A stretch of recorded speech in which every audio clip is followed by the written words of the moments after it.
Assalamualaikum warahmatullahi wabarakatuh. Hai guys, kembali lagi bersama saya Anjana dari kelas 12 Saintek B.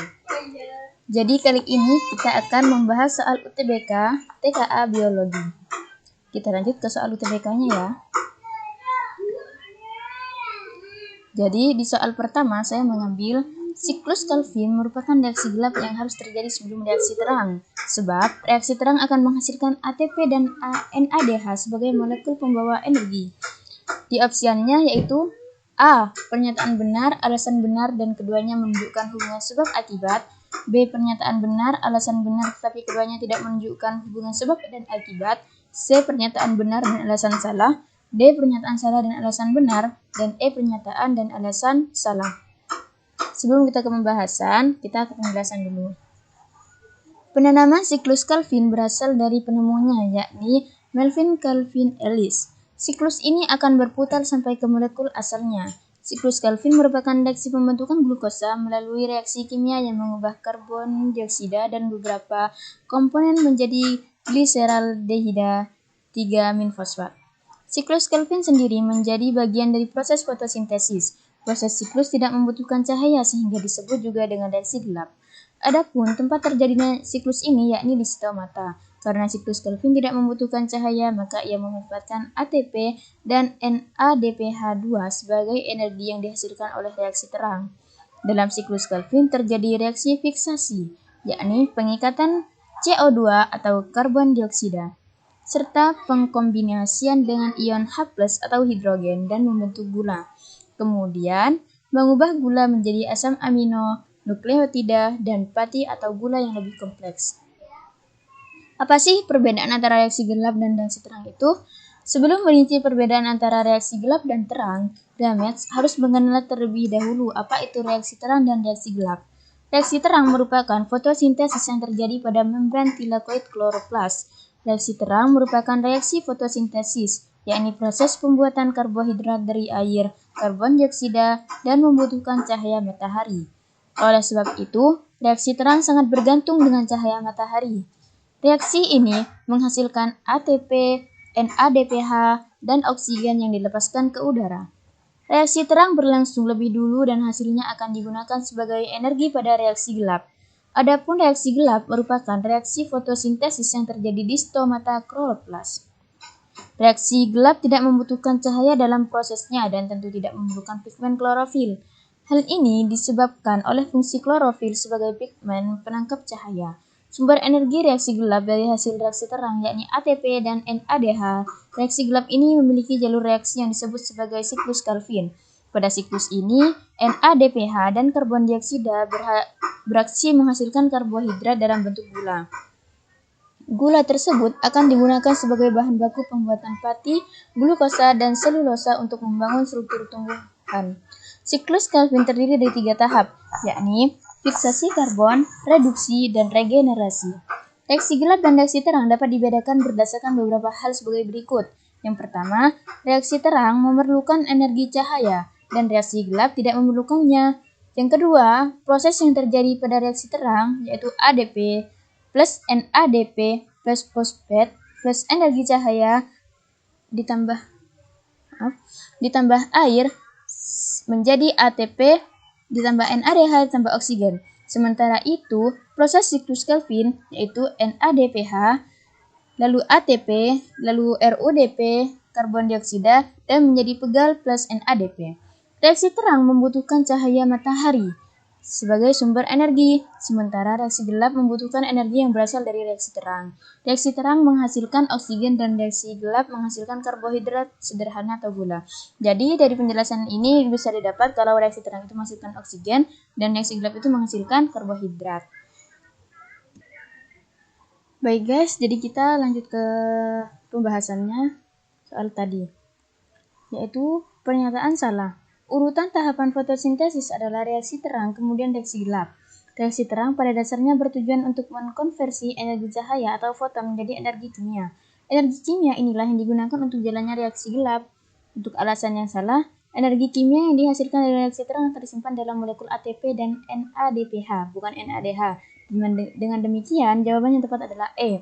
Pernyataan dan alasan salah. Perlu diingat, NADH hanya ditemukan di proses respirasi sel, sedangkan NADPH hanya ditemukan pada proses fotosintesis, tepatnya fotofosforilasi non-siklik atau reaksi terang.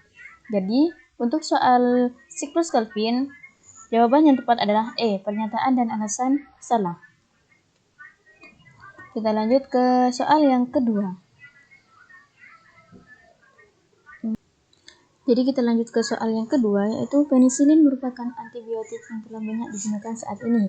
Penisilin bekerja dengan cara melekat pada sisi aktif enzim dihidrotranseptidase yang berfungsi dalam pembentukan ikatan silang pada komponen peptidoglikan di dinding sel bakteri.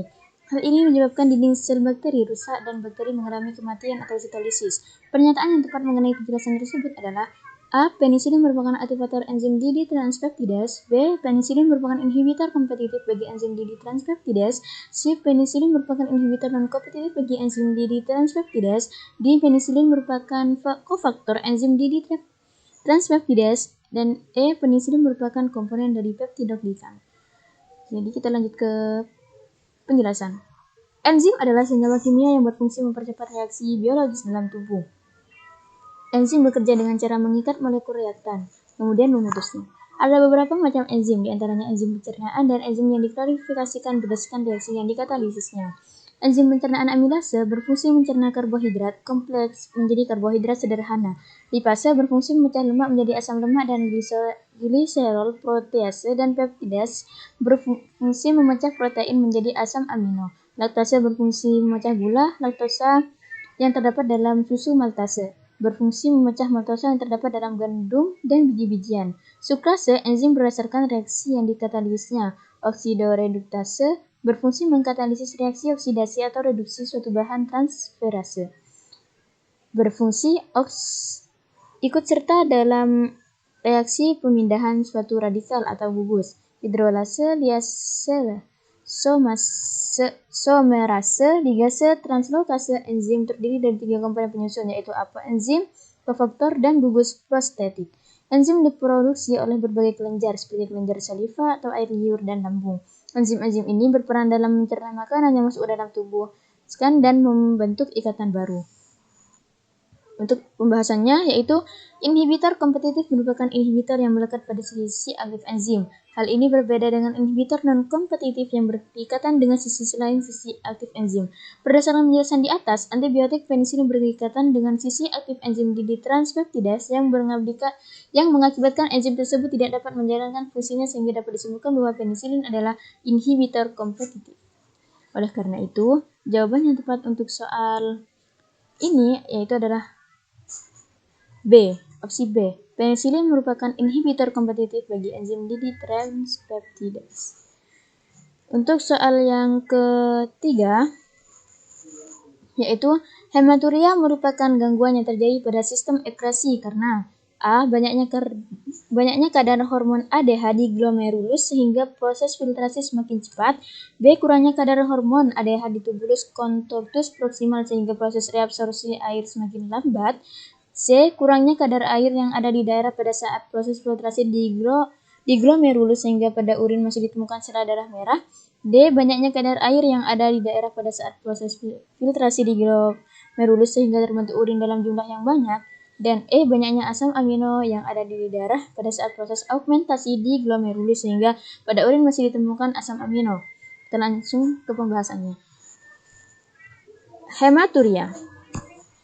Hematuria merupakan gangguan yang terjadi pada sistem ekskresi karena kurangnya kadar air yang ada di darah pada saat proses filtrasi di glomerulus sehingga pada urin masih ditemukan sel darah merah. Hematuria adalah kondisi ketika seseorang mengalami kencing berdarah. Meski umumnya tidak berbahaya, kondisi ini dapat menjadi tanda penyakit yang serius seperti infeksi saluran kemih, penyakit ginjal, hingga kanker prostat. Kemudian, poliuria merupakan gangguan yang terjadi pada sistem ekskresi karena banyaknya kadar air yang ada di darah pada saat proses filtrasi di glomerulus sehingga terbentuk urin dalam jumlah yang banyak.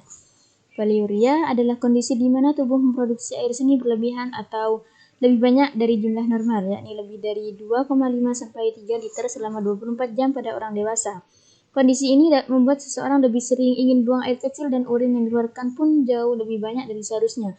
Poliuria dapat timbul bersamaan dengan polidipsia. Kadar gula darah yang tinggi dapat menyebabkan poliuria. Albuminuria merupakan gangguan yang terjadi pada sistem ekskresi karena banyaknya asam amino yang ada di darah pada saat proses filtrasi di glomerulus hingga pada urin masih ditemukan asam amino. Albuminuria adalah kondisi di mana urin mengandung protein albumin yang banyak. Albumin adalah protein utama yang terdapat dalam darah, sehingga albuminuria juga disebut sebagai proteinuria. Kondisi ini merupakan tanda adanya masalah pada ginjal dan dapat terjadi pada penderita diabetes. Jadi, dari penjelasan di atas, jawaban yang tepat adalah D, yaitu banyaknya kadar air yang ada di daerah pada saat proses filtrasi di glomerulus sehingga terbentuk urin dalam jumlah yang banyak. Nah, cukup sekian pembahasan soal dari saya, kurang lebihnya mohon maaf dan semoga bermanfaat. Sampai jumpa di video selanjutnya. Wassalamualaikum warahmatullahi wabarakatuh.